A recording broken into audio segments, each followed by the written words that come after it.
കുറേ നാളായിട്ട് network marketing business നടത്തുന്നല്ലോ. അതിൽ ഇക്കാക്ക് പറ്റിയ മിസ്റ്റേക്കുകൾ എന്തൊക്കെയാ? മിസ്റ്റേക്കുകൾ ഞാനിപ്പോൾ ഒരു 5 വർഷത്തോളമായിട്ട് ബിസിനസ് നടത്തുന്നുണ്ട്. പക്ഷേ അതിനകത്ത് എനിക്ക് വന്നിട്ടുള്ള ഏറ്റവും പ്രധാനമായിട്ടുള്ള ഒരു മിസ്റ്റേക്ക് എന്ന് പറയുന്നത്, ഞാൻ ചെയ്തിട്ടുള്ളൊരു മിസ്റ്റേക്ക് ഞാൻ ചെയ്യുന്നത് ഡയറക്റ്റ് സെല്ലിംഗ് ബിസിനസ് ആണെങ്കിൽ കൂടി എൻ്റെ അടുത്ത് വരുന്ന പ്രോസ്പെക്ട്സിന് ഞാൻ പ്രൊഡക്റ്റ് സെല്ല് ചെയ്യണോ എന്ന് ചോദിച്ചു കഴിഞ്ഞാൽ ഞാൻ അല്ലാന്നേ പറയാറുണ്ടായിരുന്നുള്ളൂ. അത് വലിയൊരു മിസ്റ്റേക്കാണ് എന്നെ സംബന്ധിച്ച് ചെയ്തുകൊണ്ടിരുന്നത്.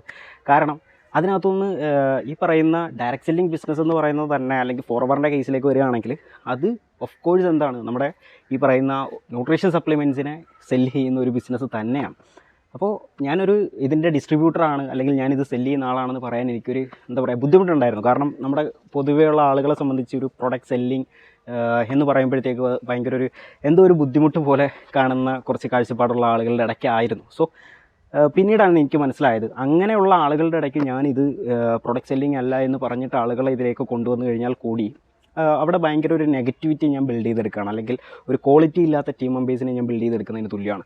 അതായത് ഇപ്പോൾ ഞാൻ പ്രൊഡക്റ്റ് സെല്ലിംഗ് ആണ്, അല്ലെങ്കിൽ ഇത് പ്രൊഡക്റ്റ് ഓറിയൻറ്റഡ് ആയിട്ടുള്ള ഒരു ബിസിനസ്സാണ്, പ്രൊഡക്റ്റ് ഡിസ്ട്രിബ്യൂഷൻ നടന്നാലേ പറ്റുള്ളൂ എന്നുള്ള രീതിയിൽ ഞാൻ എൻ്റെ പ്രോസ്പെക്ട്സിനോട് പറഞ്ഞിട്ടായിരുന്നു ഞാൻ ബിസിനസ് ചെയ്തിരുന്നതെന്നുണ്ടെങ്കിൽ എനിക്ക് നല്ല ഹൈ ക്വാളിറ്റി ഉള്ള ടീം മെമ്പേഴ്സിനെ, അതായത് സെയിം മൈൻഡ് സെറ്റുള്ള പ്രൊഡക്റ്റ് സെല്ലിങ്ങിന് അത്രയും കോൺഫിഡൻസോടുകൂടി ആരോടും പറയാൻ പറ്റുന്ന തരത്തിലുള്ള ടീം മെമ്പേഴ്സിനെ എനിക്ക് ബിൽഡ് ചെയ്യാൻ പറ്റുമായിരുന്നു. സ്ട്രോങ് ആയിട്ടുള്ളൊരു ബിസിനസ് ഡെവലപ്പ് ചെയ്യാൻ പറ്റുമായിരുന്നു. അപ്പോൾ എവറി ഫോർവർ ബിസിനസ് ഓണേഴ്സ് എന്നുള്ള നിലയ്ക്ക്, ആസ് എ ഫോർവർ ബിസിനസ് ഓണർ നമ്മൾ, അല്ലെങ്കിൽ ഒരു നെറ്റ്വർക്ക് മാർക്കറ്റിംഗ്, എല്ലാ നെറ്റ്വർക്ക് മാർക്കറ്റിങ്ങിലും ജെന്യുവൻ ആയിട്ടുള്ള ബിസിനസ് പ്ലാറ്റ്ഫോംസ് എന്ന് പറയുന്നത് പ്രൊഡക്റ്റ് ഓറിയൻറ്റഡ് ആയിട്ടുള്ള ബിസിനസ്സാണ്. ഒന്നെങ്കിൽ ന്യൂട്രീഷൻ സപ്ലിമെൻറ്റ്സ് അല്ലെങ്കിൽ വെൽനസ് ഇൻഡസ്ട്രിയിൽ വരുന്ന പ്രൊഡക്ട്സുകളൊക്കെ തന്നെയാണ് ഈ നെറ്റ്വർക്ക് മാർക്കറ്റിങ്ങിൽ വരാറുള്ളത്.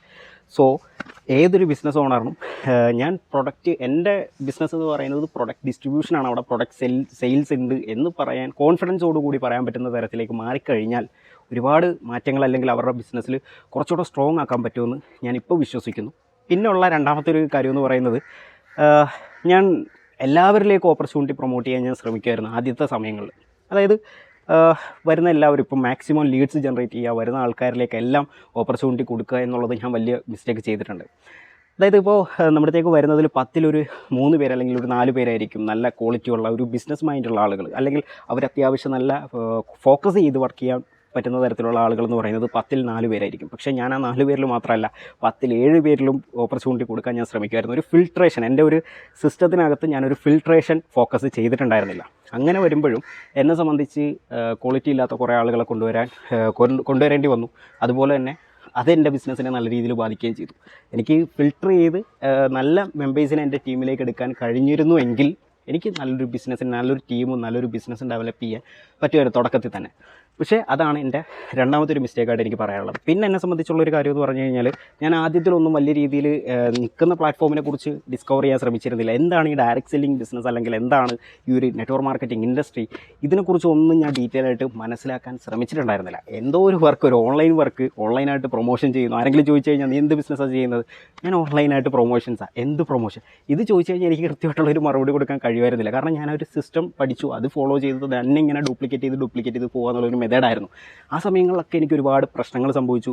ഒരുപാട് തരത്തിലുള്ള ഈ പറഞ്ഞ പ്രൊഡക്റ്റ് ബേസ്ഡ് ആണെങ്കിലും ഓപ്പർച്യൂണിറ്റി ബേസ്ഡ് ആണെങ്കിലും ഒക്കെ ഒരുപാട് മിസ്റ്റേക്കുകൾ എനിക്ക് അതിലൂടെ സംഭവിച്ചു. പിന്നീട് ഞാൻ ഈ ഒരു ഇൻഡസ്ട്രിയെക്കുറിച്ച് ഡീറ്റെയിൽ ആയിട്ട് പഠിക്കാൻ തുടങ്ങി കഴിഞ്ഞപ്പോൾ എന്താണ് ഇവിടെ നമ്മൾ യൂസ് ചെയ്യേണ്ട സ്ട്രാറ്റജീസ്, അല്ലെങ്കിൽ ഇവിടെ ഇംപ്ലിമെൻറ്റ് ചെയ്ത് മുമ്പോട്ട് പോകേണ്ട സ്ട്രാറ്റജീസ് എന്തൊക്കെയാണ്, അല്ലെങ്കിൽ ഈ ഒരു ഇൻഡസ്ട്രി എന്താണ്, ഇതിൽ എത്രത്തോളം വെറൈറ്റീസ് ഓഫ് ബിസിനസ് മോഡൽസ് ഉണ്ട്, ഇങ്ങനെയുള്ള കുറേ കാര്യങ്ങൾ ഡിസ്കവർ ചെയ്ത് ഞാൻ പഠിക്കാൻ തുടങ്ങിയപ്പോഴാണ് എനിക്കിതിൻ്റെ ഒരു കറക്റ്റ് ട്രാക്കിലേക്ക് എത്താനും നല്ല രീതിയിൽ നെക്സ്റ്റ് എന്ത് എന്നുള്ള ഒരു ലെവലിലേക്ക് എനിക്ക് ചിന്തിച്ച് മുമ്പോട്ട് പോകാനും പറ്റിയിട്ടുണ്ടായിരുന്നത്. സോ ഇതൊക്കെയാണ് പ്രധാനമായിട്ടും ഉണ്ടാകുന്ന കുറേ മിസ്റ്റേക്കുകളെന്ന് പറയുന്നത്.